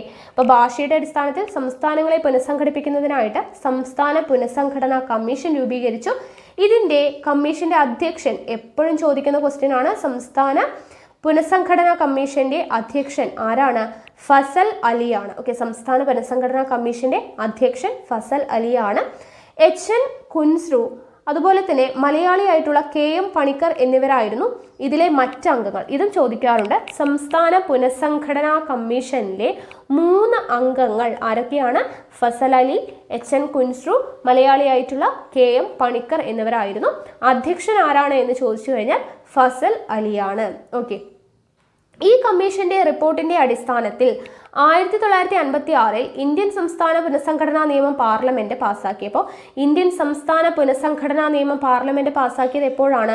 1956 ഇതുപ്രകാരം നിലവിൽ വന്ന സംസ്ഥാനങ്ങളും കേന്ദ്രഭരണ പ്രദേശങ്ങളും എത്രയാണ് എന്നുള്ളത് വളരെയധികം ഇമ്പോർട്ടൻ്റ് ആണ്, ചോദിച്ചിട്ടുണ്ട്.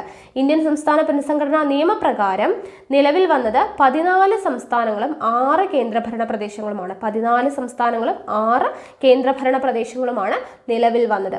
പിന്നീട് പല ഘട്ടങ്ങളിലായി പുതിയ സംസ്ഥാനങ്ങൾ നിലവിൽ വന്നു. ഇപ്പോൾ ഇന്ത്യയിൽ എത്ര സംസ്ഥാനങ്ങളുണ്ട്, എത്ര കേന്ദ്രഭരണ പ്രദേശങ്ങളുണ്ട് എന്നുള്ളത് നിങ്ങൾക്ക് അറിയുന്നതാണ്. ഓക്കെ, ഇനി സാമ്പത്തിക മേഖലയിലെ മുന്നേറ്റങ്ങൾ എന്ന് പറയുമ്പോൾ സ്വതന്ത്ര ഇന്ത്യയുടെ സാമ്പത്തിക അടിത്തറ വളരെ പരിതാപകരമായിരുന്നു. ലോകത്ത് അന്ന് നിലനിന്നിരുന്ന മുതലാളിത്ത സമ്പദ് വ്യവസ്ഥയുടെയും സോഷ്യലിസ്റ്റ് സമ്പദ് വ്യവസ്ഥയുടെയും സമന്വയമായ മിശ്ര സമ്പദ് വ്യവസ്ഥ ആണ് ഇന്ത്യ സ്വീകരിച്ചത്. അപ്പോൾ സ്വതന്ത്ര ഇന്ത്യയുടെ സാമ്പത്തിക അടിത്തറ എന്താണ്? വളരെ പരിതാപകരമായിരുന്നു അല്ലെ. ബ്രിട്ടീഷുകാർ ഇവിടെ നിന്ന് പോയതേ ഉള്ളൂ, അപ്പോൾ വളരെ ദുരിതപൂർണമായ ഇന്ത്യ ആയിരുന്നു എന്നൊക്കെ പറഞ്ഞു. അപ്പോൾ സാമ്പത്തിക അടിത്തറ എന്ന് പറയുന്നത് വളരെ പരിതാപകരമായിരുന്നു. അപ്പോൾ ലോകത്ത് അന്ന് നിലനിന്നിരുന്ന മുതലാളിത്ത സമ്പദ് വ്യവസ്ഥ, നമ്മൾ എക്കണോമിക്സിൻ്റെ ക്ലാസ്സിൽ നമ്മൾ കൃത്യമായിട്ട് എങ്ങനെയാണ് ഇന്ത്യക്ക് വേണ്ടിയിട്ട് മിശ്ര സമ്പദ് വ്യവസ്ഥ സ്വീകരിച്ചത്, ജവഹർലാൽ നെഹ്റു കൊണ്ടുവന്നത് എന്നുള്ളത് നമ്മൾ ഡീറ്റെയിൽഡ് ആയിട്ട് പറയുന്നുണ്ട്. അപ്പോൾ ആ ക്ലാസ് നിങ്ങൾ കാണാത്തുണ്ടെങ്കിൽ കാണുക. എക്കണോമിക്സിൻ്റെ ക്ലാസ്സിൽ നമ്മൾ വൃത്തിയായിട്ട് പറഞ്ഞിട്ടുണ്ട്. ഓക്കെ, അപ്പോൾ അന്ന് നിലനിന്നിരുന്ന മുതലാളിത്ത സമ്പദ് വ്യവസ്ഥയുടെയും സോഷ്യലിസ്റ്റ് സമ്പദ് വ്യവസ്ഥയുടെയും സമന്വയമായിട്ടുള്ള മിശ്ര സമ്പദ് വ്യവസ്ഥയാണ് നമ്മൾ സ്വീകരിച്ചത് അല്ലെ. ഇന്ത്യ സ്വീകരിച്ചത് മിശ്ര സമ്പദ് വ്യവസ്ഥയാണ്. അത് പൊതുമേഖലയ്ക്കാണ് പ്രാധാന്യം നൽകിയത്. മിശ്ര സമ്പദ് വ്യവസ്ഥ പൊതുമേഖലയ്ക്കാണ് കൂടുതലായിട്ട് പ്രാധാന്യം നൽകിയത്. സ്വാതന്ത്ര്യാനന്തരം ജവഹർലാൽ നെഹ്റുവിൻ്റെ നേതൃത്വത്തിലുള്ള ഗവൺമെന്റ് സാമ്പത്തിക മുന്നേറ്റം ലക്ഷ്യമാക്കി നിരവധി പദ്ധതികൾ ആവിഷ്കരിക്കുകയുണ്ടായി. ഓക്കെ, സ്വാതന്ത്ര്യാനന്തരം ജവഹർലാൽ നെഹ്റുവിൻ്റെ നേതൃത്വത്തിലുള്ള ഗവൺമെന്റ് സാമ്പത്തിക മുന്നേറ്റം ലക്ഷ്യമാക്കി നിരവധി പദ്ധതികൾ ആവിഷ്കരിച്ചു. ഈ പദ്ധതികളിൽ പലതും സ്വാതന്ത്ര്യ സമരകാലത്ത് പല കോൺഗ്രസ് സമ്മേളനങ്ങളിലും ചർച്ച ചെയ്തിരുന്നവയാണ്. കേന്ദ്രീകൃത ആസൂത്രണമായിരുന്നു അവയിൽ പ്രധാനപ്പെട്ടത്. സോവിയറ്റ് യൂണിയനിൽ നിന്നാണ് ഇന്ത്യ സാമ്പത്തിക ആസൂത്രണം എന്ന ആശയം കൈക്കൊണ്ടത്. സ്ഥിരം ചോദിക്കുന്നതാണ്. സാമ്പത്തിക ആസൂത്രണം എന്ന് പറയുന്ന ആശയം ഇന്ത്യ കടം കൊണ്ടത് എവിടെ നിന്നാണ്? സോവിയറ്റ് യൂണിയനിൽ നിന്നാണ്. ഇന്ത്യയിലെ സാമ്പത്തിക ആസൂത്രണത്തിന്റെ ചരിത്രം നമ്മൾ പഠിച്ചിട്ടുണ്ട്. നമ്മൾ അതിനെക്കുറിച്ച് ഡീറ്റെയിൽഡ് ആയിട്ട് എക്കണോമിക്സിന്റെ ക്ലാസ്സിൽ പഠിപ്പിച്ചിട്ടുണ്ട്. അപ്പോൾ അത് കാണാത്തവരുണ്ടെങ്കിൽ കാണുക. സ്വാതന്ത്ര്യത്തിന് ശേഷം സാമ്പത്തിക ആസൂത്രണ പരിപാടികൾക്ക് ശക്തി വർദ്ധിച്ചു. 1950 ജവഹർലാൽ നെഹ്റുവിൻ്റെ അധ്യക്ഷതയിൽ ആസൂത്രണ കമ്മീഷൻ നിലവിൽ വന്നു. ഓക്കെ, സാമ്പത്തിക പുരോഗതിക്കായി ആസൂത്രണ കമ്മീഷൻ നിരവധി പദ്ധതികൾ മുന്നോട്ട് വെച്ചു. അപ്പോൾ ആസൂത്രണ കമ്മീഷൻ നിലവിൽ വന്നത് 1950 ജവഹർലാൽ നെഹ്റുവിൻ്റെ അധ്യക്ഷതയിലാണ്. ഇവിടെ ആസൂത്രണ കമ്മീഷനെ കുറിച്ച് ഒരു കോളം കൊടുത്തിട്ടുണ്ട്, നോക്കുക. 1950 മാർച്ച് 15 ആസൂത്രണ കമ്മീഷൻ നിലവിൽ വന്നത്. വിത്ത് ഡേറ്റ് പഠിച്ചു വെക്കുമ്പോൾ 1950 മാർച്ച് 15 ആസൂത്രണ കമ്മീഷൻ നിലവിൽ വരുന്നത്. പ്രധാനമന്ത്രി ജവഹർലാൽ നെഹ്റു ചെയർമാനും, നോട്ട് ചെയ്ത് വെക്കാം, പ്രധാനമന്ത്രി ജവഹർലാൽ നെഹ്റു ചെയർമാനും ഗുൽസാരിലാൽ നന്ദ വൈസ് ചെയർമാനുമായിരുന്നു. ടി കൃഷ്ണമാചാരി, CD ദേശ്മുഖ് എന്നിവർ അംഗങ്ങളായിരുന്നു. ഓക്കെ, അപ്പോൾ ആസൂത്രണ കമ്മീഷനിൽ അംഗങ്ങളായിരുന്നത് ആരൊക്കെയാണ്? ടി കൃഷ്ണമാചാരി, CD ദേശ്മുഖ് എന്നിവർ അംഗങ്ങളായിരുന്നു. രാജ്യത്തിന്റെ സാമ്പത്തിക വളർച്ച ലക്ഷ്യമിട്ട് ആസൂത്രണ കമ്മീഷൻ നടപ്പിലാക്കിയ പദ്ധതികളാണ് പഞ്ചവത്സര പദ്ധതികൾ. പഞ്ചവത്സര പദ്ധതികളൊക്കെ എങ്ങനെയാണ് എന്നുള്ളതൊക്കെ നമ്മൾ ഡീറ്റെയിൽഡ് ആയിട്ട് ക്ലാസ് എടുത്തിട്ടുള്ളതാണ്. അപ്പോൾ രാജ്യത്തിന്റെ സാമ്പത്തിക വളർച്ച ലക്ഷ്യമിട്ട് ആസൂത്രണ കമ്മീഷൻ നടപ്പിലാക്കിയ പദ്ധതികളാണ് എന്ത്? പഞ്ചവത്സര പദ്ധതികൾ. 1951 തുടക്കം കുറിച്ച് പഞ്ചവത്സര പദ്ധതികൾ വികസന പ്രക്രിയയിൽ വളരെയധികം മുന്നോട്ട് പോകാൻ ഇന്ത്യയെ സഹായിച്ചു. അപ്പോൾ പഞ്ചവത്സര പദ്ധതികൾക്ക് തുടക്കം കുറിച്ചത് എപ്പോഴാണ്? 1951 എന്നുള്ളത് ഓർത്തിരിക്കുക. കാർഷിക വ്യവസായിക മേഖല പുഷ്ടിപ്പെടാനും ദാരിദ്ര്യ നിർമ്മാർജ്ജനത്തിനും ഊർജ്ജോൽപാദനത്തിനും വിദ്യാഭ്യാസ മേഖലയിലെ പുരോഗതിക്കും ഇത് സഹായകമായി. സാമ്പത്തിക പുരോഗതിക്കായി വിദേശ രാജ്യങ്ങളുടെ സഹായവും ഇന്ത്യക്ക് ലഭിച്ചു. വിദേശ സഹായത്താൽ ഇന്ത്യയുടെ വിവിധ ഭാഗങ്ങളിൽ ഇരുമ്പുരുക്ക് വ്യവസായശാലകൾ ആരംഭിച്ചു. അപ്പോൾ ഓരോ ഇരുമ്പുരുക്ക് വ്യവസായശാലയും അതിന് സഹായം നൽകിയ രാഷ്ട്രങ്ങളും ഇവിടെ തന്നിട്ടുണ്ട്, ഇമ്പോർട്ടൻ്റ് ആണ്, നോക്കുക. ഭിലായ് ഇരുമ്പുരുക്ക് ശാലയ്ക്ക് സഹായം നൽകിയത് സോവിയറ്റ് യൂണിയൻ ആണ്. ബൊക്കാറോയും സോവിയറ്റ് യൂണിയൻ ആണ്. റൂർക്കേലയ്ക്ക് സഹായം നൽകിയ രാഷ്ട്രം ജർമ്മനിയാണ്. ദുർഗാപൂരിന് ബ്രിട്ടൻ ആണ്. അപ്പോൾ ഈ ഇരുമ്പുരുക്ക് ശാലകളും സഹായിച്ച രാജ്യവും അത് സ്ഥിതി ചെയ്യുന്ന സംസ്ഥാനമൊക്കെ നമ്മൾ കോഡ് ഉപയോഗിച്ച് വീഡിയോ ചെയ്തിട്ടുണ്ട്. അത് കാണാത്തവരുണ്ടെങ്കിൽ കാണുക കേട്ടോ. അതിൻ്റെ ടേബിൾ ഇമ്പോർട്ടൻ്റ് ആണ്, നോക്കി വയ്ക്കാം. ഇന്ത്യയുടെ സാമ്പത്തികമായ ആധുനികവൽക്കരണത്തിൽ വൻകിട അണക്കെട്ടുകൾ പ്രധാന പങ്കുവഹിച്ചു. വൻകിട അണക്കെട്ടുകൾ പ്രധാന പങ്കുവഹിച്ചു. കൃഷിക്ക് ആവശ്യമായ ജലവും വ്യവസായങ്ങൾക്ക് ആവശ്യമായിട്ടുള്ള വൈദ്യുതോർജ്ജവും ഇതിൽ നിന്ന് ലഭിച്ചു. ഇന്ത്യയിലെ ഏറ്റവും വലിയ വിവിധോദ്ദേശ നദീതട പദ്ധതിയായ ബക്രാനങ്കൽ പദ്ധതി എപ്പോഴും ചോദിക്കുന്നതാണ്. ഇന്ത്യയിലെ ഏറ്റവും വലിയ വിവിധോദ്ദേശ നദീതട പദ്ധതി ഏതാണ്? ബക്രാനങ്കൽ പദ്ധതിയാണ്. അതും സ്വാതന്ത്ര്യാനന്തര ഇന്ത്യയുടെ അഭിമാനമാണ്. ജലസേചന സൗകര്യങ്ങൾ ലഭ്യമായതോടെ ഇന്ത്യയിൽ കാർഷികോൽപാദനം വർദ്ധിച്ചു. കാർഷിക പുരോഗതി, കന്നുകാലി സംരക്ഷണം, ഭൗതിക സാഹചര്യങ്ങളുടെ ഉന്നമനം, പുതിയ ലക്ഷ്യങ്ങളോടെ ദേശീയ തലത്തിൽ 55 പദ്ധതികൾക്ക് 1952 ഒക്ടോബർ 2 മഹാത്മാഗാന്ധിജിയുടെ ജന്മദിനത്തിന് തുടക്കം കുറിച്ചു. 1990കളിൽ ഇന്ത്യയുടെ സമ്പദ് വ്യവസ്ഥയിൽ പ്രകടമായ വ്യതിയാനമുണ്ടായി. പൊതുമേഖലയ്ക്ക് പകരം സ്വകാര്യ മേഖലയ്ക്ക് പ്രാധാന്യം കൈവന്നു. ഇനി അടുത്തത് ശാസ്ത്ര സാങ്കേതിക നേട്ടങ്ങളാണ്. സ്വാതന്ത്ര്യാനന്തര ഇന്ത്യയിലുള്ള ശാസ്ത്ര സാങ്കേതിക നേട്ടങ്ങളെ കുറിച്ചാണ് പറയുന്നത്. സ്വാതന്ത്ര്യാനന്തര ഇന്ത്യ ശാസ്ത്ര സാങ്കേതിക രംഗങ്ങളിൽ ശ്രദ്ധേയമായ പുരോഗതി കൈവരിച്ചു. ഇന്ത്യയുടെ കാർഷിക പുരോഗതിയിലും വ്യവസായവൽക്കരണത്തിലും സാങ്കേതിക വിദ്യയ്ക്കും സാങ്കേതിക വിദഗ്ധർക്കും ഒരു പ്രധാന പങ്കുണ്ട്. ആധുനിക ശാസ്ത്രത്തിന്റെ ആരാധകനായിരുന്ന നെഹ്റുവിന്റെ നേതൃത്വത്തിൽ ശാസ്ത്ര സാങ്കേതിക രംഗങ്ങളിൽ ഇന്ത്യ അത്ഭുതപൂർവമായിട്ടുള്ള നേട്ടങ്ങൾ കൈവരിച്ചു. നിരവധി ഗവേഷണ സ്ഥാപനങ്ങൾ നിലവിൽ വന്നു. അപ്പോൾ സ്വാതന്ത്ര്യ ഇന്ത്യയിൽ നിലവിൽ വന്ന ഗവേഷണ സ്ഥാപനങ്ങൾ ഏതൊക്കെയാണ്? ശാസ്ത്ര വ്യാവസായിക ഗവേഷണ സമിതി, council of scientific and industrial research, ശാസ്ത്ര വ്യാവസായിക ഗവേഷണ സമിതി, ഇന്ത്യൻ കാർഷിക ഗവേഷണ സമിതി, Indian council for agricultural research, Indian medical ഗവേഷണ സമിതി, Indian council of medical research. ഇതൊക്കെയാണ് നിലവിൽ വന്നത്. ശാസ്ത്ര വ്യാവസായിക ഗവേഷണ സമിതിയുടെ പദ്ധതികൾക്ക് നേതൃത്വം നൽകിയത് ഹോമി ജഹാംഗീർ ബാബയും SN ഭട്നാഗറുമായിരുന്നു. അപ്പൊ ശാസ്ത്ര വ്യാവസായിക ഗവേഷണ സമിതി, അതായത് council of science and industrial റിസർച്ചിന് നേതൃത്വം നൽകിയത് ആരൊക്കെയാണ്? ഹോമി ജഹാംഗീർ ബാബയും SN ഭട്നാഗറുമായിരുന്നു. ഹോമി ജഹാംഗീർ ബാബ നേതൃത്വം നൽകിയ ശാസ്ത്ര സ്ഥാപനങ്ങളാണ് Tata institute of fundamental research, Indian ആണവോർജ കമ്മീഷൻ. അപ്പോൾ ഇന്ത്യൻ ആണവോർജ കമ്മീഷനും Tata institute of fundamental research എന്നിവയ്ക്ക് നേതൃത്വം നൽകിയത് ആരാണ്? ഹോമി ജെ ബാബയാണ്. ഇമ്പോർട്ടൻ്റ് ആണ് കേട്ടോ. ലോകോത്തര നിലവാരമുള്ള നിരവധി എഞ്ചിനീയറിംഗ് വിദ്യാലയങ്ങൾ അക്കാലത്ത് സ്ഥാപിതമായി. 5 ഇന്ത്യൻ ഇൻസ്റ്റിറ്റ്യൂട്ട് ഓഫ് ടെക്നോളജികൾ 1954നും 64നും ഇടയ്ക്ക് സ്ഥാപിക്കുകയുണ്ടായി. ശാസ്ത്ര സാമഗ്രികളുടെയും വിജ്ഞാനത്തിന്റെയും കാര്യത്തിൽ പാശ്ചാത്യ രാജ്യങ്ങളെ ആശ്രയിക്കുന്നത് കുറയ്ക്കണമെന്ന നെഹ്റുവിന്റെ കാഴ്ചപ്പാടാണ് ഇതിന് അടിസ്ഥാനമായത്. അപ്പോൾ ലോകോത്തര നിലവാരമുള്ള നിരവധി എഞ്ചിനീയറിംഗ് വിദ്യാലയങ്ങൾ വന്നു എന്ന് പറഞ്ഞു. 5 ഇന്ത്യൻ ഇൻസ്റ്റിറ്റ്യൂട്ട് ഓഫ് ടെക്നോളജികൾ 1954നും 64നും ഇടയ്ക്ക് സ്ഥാപിച്ചു എന്ന് പറഞ്ഞു. ഇതിനൊക്കെ അടിസ്ഥാനം എന്താണ്?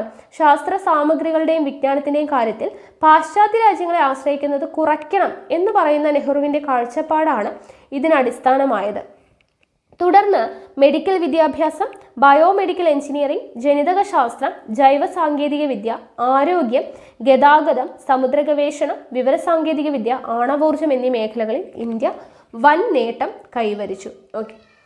അടുത്തത് ഇന്ത്യയും ബഹിരാകാശ ഗവേഷണവും.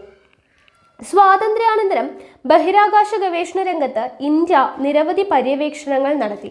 1962 ജവഹർലാൽ നെഹ്റുവിൻ്റെയും ശാസ്ത്രജ്ഞനായ വിക്രം സാരാഭായിയുടെയും ശ്രമഫലമായി ഇന്ത്യൻ ദേശീയ ബഹിരാകാശ ഗവേഷണ സമിതി രൂപീകൃതമായി. ISRO രൂപീകൃതമായി. അപ്പൊ ISRO രൂപീകൃതമാകുന്നത് ആരുടെ നേതൃത്വത്തിലാണ്? വിക്രം സാരാഭായിയുടെയും നെഹ്റുവിൻ്റെയും.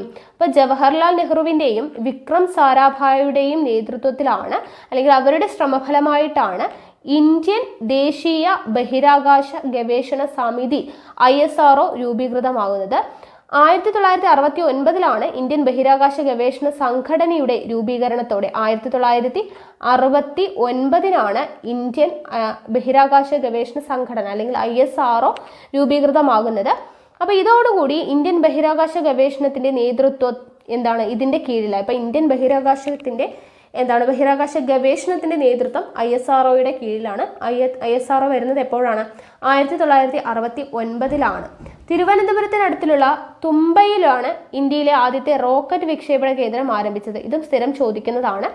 ഇന്ത്യയിലെ ആദ്യത്തെ റോക്കറ്റ് വിക്ഷേപണ കേന്ദ്രം ആരംഭിച്ചത് എവിടെയാണ്? തുമ്പയിലാണ്, തിരുവനന്തപുരം ജില്ലയിലെ.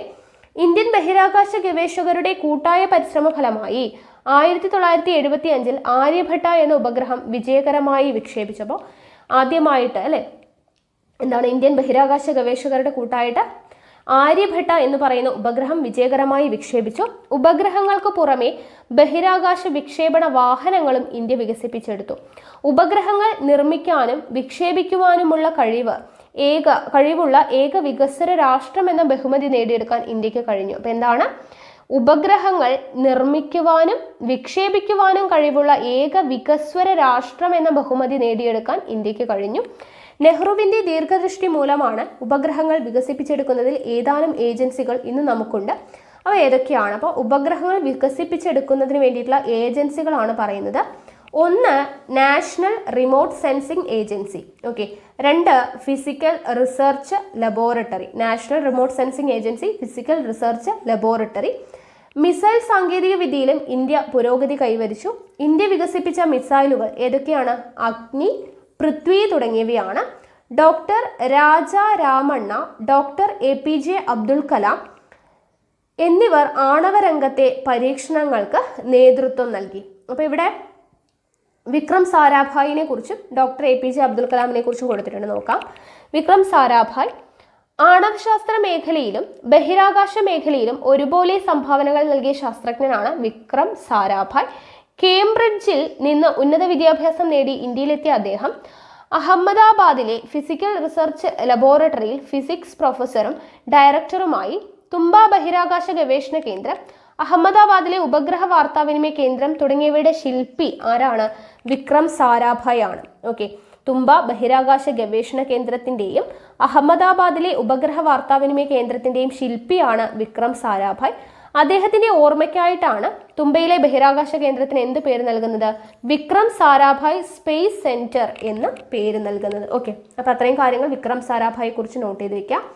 അടുത്തത് ഡോക്ടർ APJ അബ്ദുൽ കലാമിനെ കുറിച്ചാണ്. ഇന്ത്യയുടെ 11ാം രാഷ്ട്രപതിയായ ഡോക്ടർ APJ അബ്ദുൽ കലാം. അപ്പോൾ ഇന്ത്യയുടെ 11ാമത്തെ രാഷ്ട്രപതി ആരാണ്? ഡോക്ടർ APJ അബ്ദുൽ കലാം ആണ്.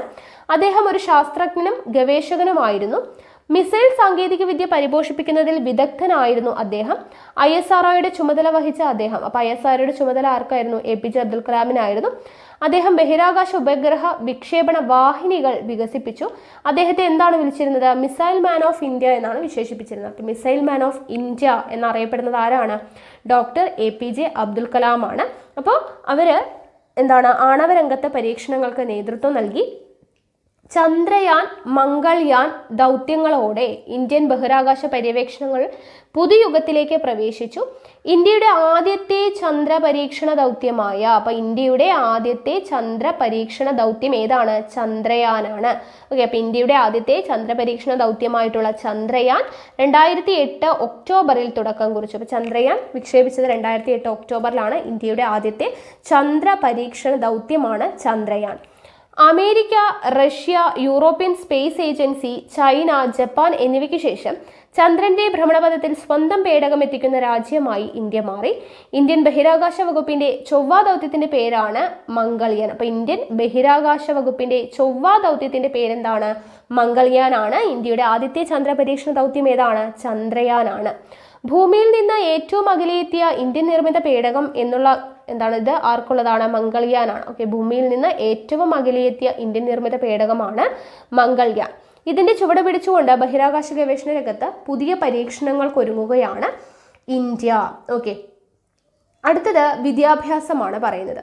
അപ്പോൾ വിദ്യാഭ്യാസത്തിന്റെ മേഖല നോക്കുമ്പോൾ ആദ്യം തന്നെ നമുക്കൊരു കോട്ട് കൊടുത്തിട്ടുണ്ട്. ഇന്ത്യയുടെ ഭാവി നിർണ്ണയിക്കപ്പെടുന്നത് ഇന്ത്യയുടെ ക്ലാസ് മുറികളിലാണ്. ആരുടെ വാക്കുകളാണ്? ഡോക്ടർ DS കോത്താരിയുടെ വാക്കുകളാണ്. ഇന്ത്യയുടെ ഭാവി നിർണ്ണയിക്കപ്പെടുന്നത് ഇന്ത്യയുടെ ക്ലാസ് മുറികളിലാണ്. രാഷ്ട്ര പുരോഗതിയിൽ വിദ്യാഭ്യാസത്തിനുള്ള പ്രാധാന്യം തിരിച്ചറിഞ്ഞ ദേശീയ നേതാക്കൾ സ്വാതന്ത്ര്യാനന്തരം തദ്ദേശീയമായിട്ടുള്ള വിദ്യാഭ്യാസ നയം വളർത്തിയെടുക്കാൻ ശ്രമിച്ചു. ഇന്ത്യൻ വിദ്യാഭ്യാസത്തെക്കുറിച്ച് പഠിക്കുന്നതിനും ശുപാർശകൾ സമർപ്പിക്കുന്നതിനുമായി ഗവൺമെന്റ് പല ഘട്ടങ്ങളിലായി വിവിധ കമ്മീഷനുകളെ നിയമിച്ചു. താഴെ നൽകിയിട്ടുള്ള പട്ടികയിൽ നിന്നാണ് നമുക്കത് മനസ്സിലാക്കാൻ പറ്റുക. അപ്പോൾ ഇന്ത്യൻ വിദ്യാഭ്യാസത്തെക്കുറിച്ച് പഠിക്കുന്നതിനും ശുപാർശകൾ സമർപ്പിക്കുന്നതിനുമായിട്ട് ഗവൺമെൻറ് കൊണ്ടുവന്ന വിവിധ കമ്മീഷനാണ്. ആ ഓരോ കമ്മീഷനും അതിൻ്റെ ലക്ഷ്യവും അതിൻ്റെ ശുപാർശകൾ എന്തൊക്കെയാണെന്നുള്ളതാണ്. അപ്പോൾ ഈ ഒരു ടേബിൾ വളരെയധികം ഇമ്പോർട്ടൻ്റ് ആണ്. ഈ ഭാഗത്ത് നിന്ന് എപ്പോഴും ചോദ്യം വരാറുണ്ട്. ഒന്നാമത്തെ കമ്മീഷൻ ഡോക്ടർ രാധാകൃഷ്ണൻ കമ്മീഷൻ 1948 വരുന്നത്. ഡോക്ടർ രാധാകൃഷ്ണൻ കമ്മീഷന്റെ ലക്ഷ്യങ്ങൾ എന്താണ്? സർവകലാശാല വിദ്യാഭ്യാസത്തെക്കുറിച്ചുള്ള പഠനമാണ്. ഓക്കെ, സർവകലാശാല വിദ്യാഭ്യാസത്തെക്കുറിച്ചുള്ള പഠനം ലക്ഷ്യമാക്കിക്കൊണ്ട് വന്ന കമ്മീഷനാണ് ഡോക്ടർ രാധാകൃഷ്ണൻ കമ്മീഷൻ. ശുപാർശകൾ എന്തൊക്കെയാണ്? തൊഴിലധിഷ്ഠിത വിദ്യാഭ്യാസ സ്ഥാപനങ്ങൾ തുടങ്ങുക, സ്ത്രീ വിദ്യാഭ്യാസത്തിന് പ്രാധാന്യം നൽകുക, യൂണിവേഴ്സിറ്റി ഗ്രാന്റ്സ് കമ്മീഷൻ രൂപീകരിക്കുക. സ്ഥിരം ചോദിക്കുന്നതാണ്. UGC രൂപീകരിച്ചത് ഏത് വിദ്യാഭ്യാസ കമ്മീഷനാണ്? ഡോക്ടർ രാധാകൃഷ്ണൻ കമ്മീഷനാണ്. Okay, 1948. Doctor Lakshmanaswami Mudaliar commission അടുത്തത് 1952 ഡോക്ടർ ലക്ഷ്മണസ്വാമി മുതലിയാർ കമ്മീഷൻ. ലക്ഷ്യം എന്തായിരുന്നു? സെക്കൻഡറി വിദ്യാഭ്യാസ മേഖലയിലേക്കുള്ള പഠനമാണ്. ഓക്കെ, സെക്കൻഡറി വിദ്യാഭ്യാസ മേഖലയെക്കുറിച്ചുള്ള പഠനമാണ്. ത്രിഭാഷാ പദ്ധതി നടപ്പിലാക്കണം, സെക്കൻഡറി തലത്തിൽ വിദ്യാഭ്യാസ കമ്മീഷൻ രൂപീകരിക്കണം, വിവിധോദ്ദേശ സ്കൂളുകൾ സ്ഥാപിക്കണം, അധ്യാപക പരിശീലന സമിതി രൂപീകരിക്കണം എന്നുള്ളതാണ് ശുപാർശകൾ. ദെൻ അടുത്തത് ഡോക്ടർ DS കോത്താരി കമ്മീഷൻ 1964. ലക്ഷ്യം എന്തായിരുന്നു? വിദ്യാഭ്യാസത്തിന്റെ ദേശീയ മാതൃകയെ പറ്റിയുള്ള നിർദ്ദേശമാണ്. ഓക്കെ, ദേശീയ മാതൃകയെ പറ്റിയുള്ള നിർദ്ദേശമാണ് പറയുന്നത്. ഓക്കെ, അപ്പോൾ 10+2+3 മാതൃകയിൽ വിദ്യാഭ്യാസം നടപ്പിലാക്കണം. ശുപാർശകൾ എന്ന് പറയുന്നത് എന്താണ്? 10+2+3 മാതൃകയിൽ വിദ്യാഭ്യാസം നടപ്പിലാക്കണം, സെക്കൻഡറി തലത്തിൽ തൊഴിലധിഷ്ഠിത വിദ്യാഭ്യാസം നടപ്പിലാക്കണം, മൂല്യ വിദ്യാഭ്യാസത്തിന് ഊന്നൽ നൽകണം. അടുത്തത് 1986 ദേശീയ, അപ്പോൾ ഒരു കോളം എന്ന് പറയുന്നത് ഇമ്പോർട്ടൻ്റ് ആണ്, പഠിച്ചു വയ്ക്കുക കേട്ടോ. 1986 ദേശീയ വിദ്യാഭ്യാസ നയം രൂപീകരിച്ചു. അപ്പോൾ 1986 ദേശീയ വിദ്യാഭ്യാസ നയം NPE nation policy on education രൂപീകരിക്കുന്നത്. പുതിയ സഹസ്രാബ്ദത്തിലേക്ക് ഇന്ത്യയെ നയിക്കുക എന്ന ലക്ഷ്യത്തോടു കൂടിയാണ് ഇത് നടപ്പിലാക്കിയത്. 1986 ദേശീയ വിദ്യാഭ്യാസ നയത്തിന്റെ പ്രധാനപ്പെട്ട നിർദ്ദേശങ്ങൾ എന്തൊക്കെയാണ്? 1. പ്രാഥമിക വിദ്യാഭ്യാസത്തിനും തുടർ വിദ്യാഭ്യാസത്തിനും പ്രാധാന്യം നൽകണം. പ്രൈമറി തലത്തിൽ വിദ്യാഭ്യാസം സാർവത്രികമാക്കാനും സ്കൂളുകളിലെ ഭൗതിക സാഹചര്യങ്ങൾ മെച്ചപ്പെടുത്തുവാനും ഓപ്പറേഷൻ ബ്ലാക്ക് ബോർഡ് പദ്ധതി നടപ്പിലാക്കണം. ഓക്കെ, പ്രൈമറി തലത്തിൽ വിദ്യാഭ്യാസം സാർവത്രികമാക്കുക, സ്കൂളുകളിലെ ഭൗതിക സൗകര്യങ്ങൾ മെച്ചപ്പെടുത്തുക, ഓപ്പറേഷൻ ബ്ലാക്ക് ബോർഡ് പദ്ധതി നടപ്പിലാക്കുക. ഓരോ ജില്ലയിലും നവോദയ വിദ്യാലയങ്ങൾ സ്ഥാപിക്കണം. ഓരോ ജില്ലയിലും നവോദയ വിദ്യാലയങ്ങൾ സ്ഥാപിക്കണം. പെൺകുട്ടികളുടെ വിദ്യാഭ്യാസത്തിന് പ്രോത്സാഹനം നൽകണം. ഇതൊക്കെയാണ് എന്തിൻ്റെ, നമ്മളിപ്പോൾ പറഞ്ഞ പോലെ 1986 ദേശീയ വിദ്യാഭ്യാസ നയത്തിന്റെ പ്രധാന നിർദ്ദേശങ്ങൾ എന്ന് പറയുന്നത്. ഓക്കെ, അടുത്തത് മൗലാന അബ്ദുൽ കലാം ആസാദിനെ കുറിച്ചാണ്. കോളാക്കിയിട്ട് കൊടുത്തിട്ടുണ്ട്. സ്വതന്ത്ര ഇന്ത്യയുടെ ആദ്യത്തെ വിദ്യാഭ്യാസ മന്ത്രിയാണ് ആര്? നമുക്കറിയാം, മൗലാന അബ്ദുൽ കലാം ആസാദ്. സ്ഥിരം ചോദിക്കുന്നതാണ്. സ്വതന്ത്ര ഇന്ത്യയുടെ ആദ്യത്തെ വിദ്യാഭ്യാസ മന്ത്രിയാണ് മൗലാന അബ്ദുൽ കലാം ആസാദ്. സ്വതന്ത്ര ഇന്ത്യയുടെ വിദ്യാഭ്യാസ നയം രൂപപ്പെടുത്തുന്നതിൽ അദ്ദേഹം സുപ്രധാന പങ്കുവഹിച്ചു. അദ്ദേഹത്തിന്റെ ജന്മദിനമായ നവംബർ 11, അപ്പോൾ മൗലാന അബ്ദുൽ കലാം ആസാദിന്റെ ജന്മദിനം നവംബർ 11 അന്നാണ് ദേശീയ വിദ്യാഭ്യാസ ദിനമായി ആചരിക്കുന്നത്. ദേശീയ വിദ്യാഭ്യാസ ദിനം നവംബർ 11. അദ്ദേഹം രചിച്ച ശ്രദ്ധേയമായ ഗ്രന്ഥമാണ് ഇന്ത്യ വിൻസ് ഫ്രീഡം. ഇതും ചോദിക്കുന്നതാണ്. ഇന്ത്യ വിൻസ് ഫ്രീഡം രചിച്ചത് ആരാണ്? മൗലാന അബ്ദുൽ കലാം ആസാദ് ആണ്. ഓക്കെ, വിദ്യാഭ്യാസ രംഗത്ത് ശ്രദ്ധേയമായ മാറ്റങ്ങൾക്ക് തുടക്കം കുറിക്കാൻ പുത്തൻ വിദ്യാഭ്യാസ നയത്തിന് കഴിഞ്ഞു. 2009 ഇന്ത്യ ഗവൺമെന്റ് വിദ്യാഭ്യാസം മൗലികാവകാശമാക്കിക്കൊണ്ട് നിയമം പാസാക്കി. ഓക്കെ, 2009 ഇന്ത്യ ഗവൺമെന്റ് വിദ്യാഭ്യാസം മൗലികാവകാശമാക്കിക്കൊണ്ട് നിയമം പാസാക്കുന്നത്. കേന്ദ്ര ഗവൺമെന്റ് ആവിഷ്കരിച്ചിട്ടുള്ള സർവശിക്ഷാ അഭിയാൻ, രാഷ്ട്രീയ മാധ്യമ ശിക്ഷാ അഭിയാൻ തുടങ്ങിയവ സംയോജിപ്പിച്ച് 2018 മുതൽ സമഗ്ര ശിക്ഷാ അഭിയാൻ പദ്ധതി രാജ്യത്ത് നടപ്പിലാക്കി വരുന്നു. ഇതും ചോദിക്കുന്നതാണ്. സമഗ്ര ശിക്ഷാ അഭിയാൻ 2018. അടുത്തത് സാംസ്കാരിക നേട്ടങ്ങളാണ്. വിദ്യാഭ്യാസത്തിലെ നേട്ടങ്ങൾ പറഞ്ഞു. അടുത്തത് സാംസ്കാരിക നേട്ടമാണ്. സ്വാതന്ത്ര്യാനന്തര ഇന്ത്യ സാംസ്കാരിക മേഖലയിലും വൻ പുരോഗതി നേടുകയുണ്ടായി. ഇന്ത്യക്ക് തനതായ ഒരു സാംസ്കാരിക പാരമ്പര്യമുണ്ട് എന്ന് മുൻ ക്ലാസ്സുകളിൽ നമ്മൾ പഠിച്ചിട്ടുണ്ട്. ഇന്ത്യക്കകത്തും പുറത്തും ഇന്ത്യയുടെ സാംസ്കാരിക മുന്നേറ്റത്തിന്റെ പ്രോത്സാഹനം ലക്ഷ്യമാക്കി സ്വാതന്ത്ര്യാനന്തരം ധാരാളം സ്ഥാപനങ്ങൾ വന്നിട്ടുണ്ട്. അപ്പോൾ അത് ഏതൊക്കെയാണ് എന്നുള്ളതാണ് ഇവിടെ കൊടുത്തിട്ടുള്ളത്. 1. സംഗീത നാടക അക്കാദമി. എന്തൊക്കെയാണ് പ്രവർത്തനങ്ങൾ? The national academy of dance, drama and music എന്നാണ് ഇത് മുൻപ് അറിയപ്പെട്ടിരുന്നത്. സംഗീതത്തിന്റെയും നാടകത്തിന്റെയും പ്രോത്സാഹനമാണ് ലക്ഷ്യം. സംഗീതത്തിന്റെയും നാടകത്തിന്റെയും പ്രോത്സാഹനമാണ് സംഗീത നാടക അക്കാദമി. ആ പേരിൽ തന്നെ ഉണ്ട് അല്ലെ. ആസ്ഥാനം എവിടെയാണ്? ന്യൂഡൽഹിയാണ്. ലളിതകലാ അക്കാദമി ഇന്ത്യക്കകത്തും പുറത്തും ഇന്ത്യൻ കലകളുടെ പ്രചാരണമാണ് ലക്ഷ്യം. ആസ്ഥാനം ന്യൂഡൽഹി. സാഹിത്യ അക്കാദമി ആസ്ഥാനം ന്യൂഡൽഹി തന്നെയാണ്. ഇന്ത്യൻ ഭാഷാ സാഹിത്യത്തിന്റെ ഉന്നമനമാണ് ലക്ഷ്യം. അടുത്തത് national school of drama Sangeetha Nataka അക്കാദമിയുടെ കീഴിൽ സ്ഥാപിതമായി സ്കൂൾ ഓഫ് ഡ്രാമ എല്ലാ വർഷവും നാടകമേള നടത്തുന്നു. ആസ്ഥാനം ന്യൂഡൽഹി.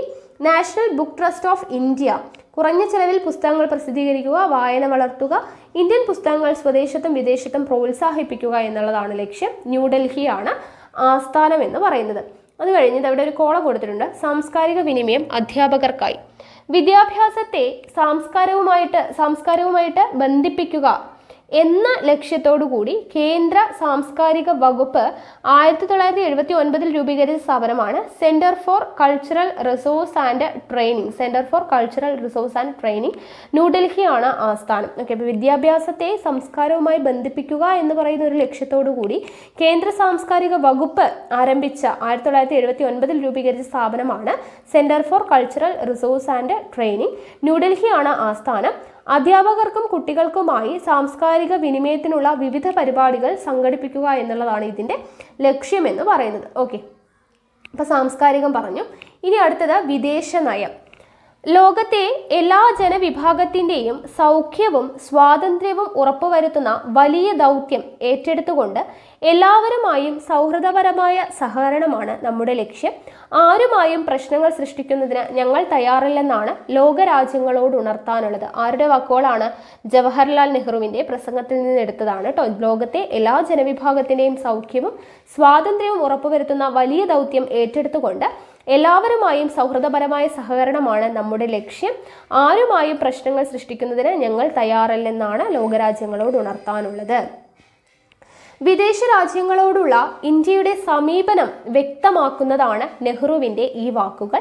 സ്വാതന്ത്ര്യ സമര കാലഘട്ടത്തിൽ ഇന്ത്യൻ നാഷണൽ കോൺഗ്രസ് രൂപപ്പെടുത്തിയ വിദേശ നയമാണ് സ്വാതന്ത്ര്യാനന്തര ഇന്ത്യ സ്വീകരിച്ചത്. അപ്പോൾ വിദേശ രാജ്യങ്ങളോടുള്ള ഇന്ത്യയുടെ സമീപനം വ്യക്തമാക്കുന്ന കാര്യങ്ങളാണ് ഇത് പറഞ്ഞിട്ടുള്ളത്. സ്വാതന്ത്ര്യ സമര കാലഘട്ടത്തിൽ ഇന്ത്യൻ നാഷണൽ കോൺഗ്രസ് രൂപപ്പെടുത്തിയ വിദേശ നയമാണ് സ്വാതന്ത്ര്യാനന്തര ഇന്ത്യ സ്വീകരിച്ചത്. ഇന്ത്യൻ വിദേശ നയത്തിന്റെ മുഖ്യ ശില്പി ജവഹർലാൽ നെഹ്റു, അതും നമുക്ക് സ്ഥിരം ചോദിക്കുന്നതാണ്. ഇന്ത്യൻ വിദേശ നയത്തിന്റെ മുഖ്യ ശില്പി ആരാണ്? ജവഹർലാൽ നെഹ്റു ആണ്. ഇന്ത്യയുടെ വിദേശ നയത്തിന്റെ പ്രധാനപ്പെട്ട തത്വങ്ങൾ വളരെയധികം ഇമ്പോർട്ടൻ്റ് ആണ്. എന്തൊക്കെയാണ്? സാമ്രാജ്യത്വത്തോടും കൊളോണിയൽ വ്യവസ്ഥയോടുമുള്ള എതിർപ്പ്, വംശീയവാദത്തോടുള്ള വിദ്വേഷം, ഐക്യരാഷ്ട്രസഭയിലുള്ള വിശ്വാസം, സമാധാനപരമായ സഹവർത്തിത്വം, പഞ്ചശീല തത്വങ്ങൾ, വിദേശ സഹായത്തിന്റെ ആവശ്യകതയിലുള്ള ഊന്നൽ, ചേരിചേരായ്മ. ഇതൊക്കെയാണ് ഇന്ത്യയുടെ വിദേശ നയത്തിന്റെ പ്രധാന തത്വങ്ങൾ എന്ന് പറയുന്നത്. ഓക്കെ, ഇനി പഞ്ചശീല തത്വങ്ങൾ. ഇന്ത്യൻ വിദേശ നയത്തിന്റെ തത്വങ്ങളിൽ വരുന്നതാണ് പഞ്ചശീല തത്വങ്ങൾ. അപ്പം എന്താണ് പഞ്ചശീല തത്വങ്ങൾ? 1954 ചൈനയുമായി അതിർത്തി തർക്കമുണ്ടായ സമയത്ത് ഇന്ത്യ ചൈനയുമായി ഒപ്പിട്ട കരാറാണ് പഞ്ചശീല തത്വങ്ങൾ. അപ്പം പഞ്ചശീല തത്വങ്ങളിൽ ഇന്ത്യയോടൊപ്പം ഒപ്പുവെച്ച രാജ്യം ഏതാണ് എന്ന് ചോദിക്കാറുണ്ട്. ചൈനയാണ്. ഇന്ത്യയും ചൈനയും കൂടെ അതിർത്തി തർക്കം ഉണ്ടായ സമയത്ത് ഇന്ത്യയും ചൈനയും തമ്മിൽ ഒപ്പിട്ട കരാറാണ് പഞ്ചശീല തത്വങ്ങൾ. ജവഹർലാൽ നെഹ്റുവും ചൈനീസ് പ്രധാനമന്ത്രിയായിട്ടുള്ള ചൗ എൻ ലായുമായിട്ടാണ്. ഇതും ചോദിക്കാറുണ്ട്, ആരൊക്കെയാണ് ഒപ്പിട്ടത്? ജവഹർലാൽ നെഹ്റുവും ചൗ എൻ ലായുമാണ് ഈ സംയുക്ത പ്രസ്താവനയിൽ ഒപ്പുവെച്ചത്. ചൈനയുമായി ഒപ്പിട്ട കരാറാണ് പഞ്ചശീലമെങ്കിലും എല്ലാ രാജ്യങ്ങളോടുമുള്ള ഇന്ത്യയുടെ സമീപനം അതുതന്നെയായിരുന്നു. അപ്പം എന്തൊക്കെയായിരുന്നു പഞ്ചശീല തത്വങ്ങളിൽ വരുന്നതിൻ്റെ സമീപനം? എല്ലാ രാജ്യങ്ങളോടും രാജ്യത്തിൻ്റെ അതിർത്തിയും പരമാധികാരവും പരസ്പരം അംഗീകരിക്കുക, പരസ്പരം ആക്രമിക്കാതിരിക്കുക, ആഭ്യന്തര കാര്യങ്ങളിൽ പരസ്പരം ഇടപെടാതിരിക്കുക, സമത്വവും പരസ്പര സഹായവും പുലർത്തുക, സമാധാനപരമായ സഹവർത്തിത്വം പാലിക്കുക എന്നുള്ളതായിരുന്നു ഈ പഞ്ചശീല തത്വങ്ങളുടെ അടിസ്ഥാനം. രണ്ടാം ലോക യുദ്ധാനന്തരം രൂപീകരിക്കപ്പെട്ട ചേരിചേര പ്രസ്ഥാനത്തെക്കുറിച്ച് നമ്മൾ പഠിച്ചിട്ടുണ്ട്. നമ്മളത് എടുത്തിട്ടില്ല. ഓക്കെ, അത് നമ്മൾ എടുക്കുന്നുണ്ട് കേട്ടോ. അതിൻ്റെ രൂപീകരണത്തിന് നേതൃത്വം കൊടുത്തതിൽ ഒരാൾ ഇന്ത്യൻ പ്രധാനമന്ത്രിയായ ജവഹർലാൽ നെഹ്റുവായിരുന്നു. അന്താരാഷ്ട്ര പ്രശ്നങ്ങളിൽ സ്ഥിരമായി ഒരു ചേരിയോടൊപ്പം നിൽക്കാതെ പ്രശ്നത്തിന്റെ ശരി തെറ്റുകൾ വിലയിരുത്തി നിലപാടെടുക്കുക എന്ന സമീപനമാണ് ഇന്ത്യ സ്വീകരിച്ചത്. ഓക്കെ, അപ്പോൾ ഇത്രയുമാണ് നമ്മുടെ സ്വാതന്ത്ര്യാനന്തര ഇന്ത്യ എന്ന് പറയുന്ന ഈ ചാപ്റ്റർ വരുന്നത്. അങ്ങനെ നമ്മുടെ 10th ലെവൽ പ്രിലിംസിനും മെയിൻ എക്സാമിനും കൂടി വേണ്ടിയിട്ടുള്ള കഴിഞ്ഞ 10th ലെവൽ പ്രിലിംസിൻ്റെയും മെയിൻസിൻ്റെയും കൂടെ സിലബസ് പ്രകാരമുള്ള കംപ്ലീറ്റ് ആയിട്ടുള്ള ഇന്ത്യൻ ഹിസ്റ്ററിയുടെ ചാപ്റ്റർ നമ്മൾ കംപ്ലീറ്റ് ചെയ്തിരിക്കുകയാണ്. 7 ചാപ്റ്റർ ഉണ്ടായിരുന്നു. 7 ചാപ്റ്റർ വളരെ വിശദമായിട്ട് തന്നെ നമ്മൾ എടുത്ത് തന്നിട്ടുണ്ട്. അപ്പോൾ ഇന്ത്യൻ ഹിസ്റ്ററി നമ്മുടെ കംപ്ലീറ്റ് ആയിട്ടുണ്ട്. അപ്പോൾ ഇത് +2 മെയിൻസും ഡിഗ്രി മെയിൻസ് എഴുതുന്ന എല്ലാവർക്കും യൂസ്ഫുൾ ആവുന്ന ഒരു ക്ലാസ് തന്നെയാണ്. അപ്പോൾ നിങ്ങൾക്ക് എല്ലാവർക്കും ക്ലാസ് യൂസ്ഫുള്ളായി എന്ന് വിചാരിക്കുന്നു. ഓക്കെ, അപ്പോൾ എന്തായാലും നമുക്ക് ഇതുപോലെ മറ്റുള്ള SCRT ബേസ്ഡ് ക്ലാസ്സുമായിട്ട് കാണാം. താങ്ക്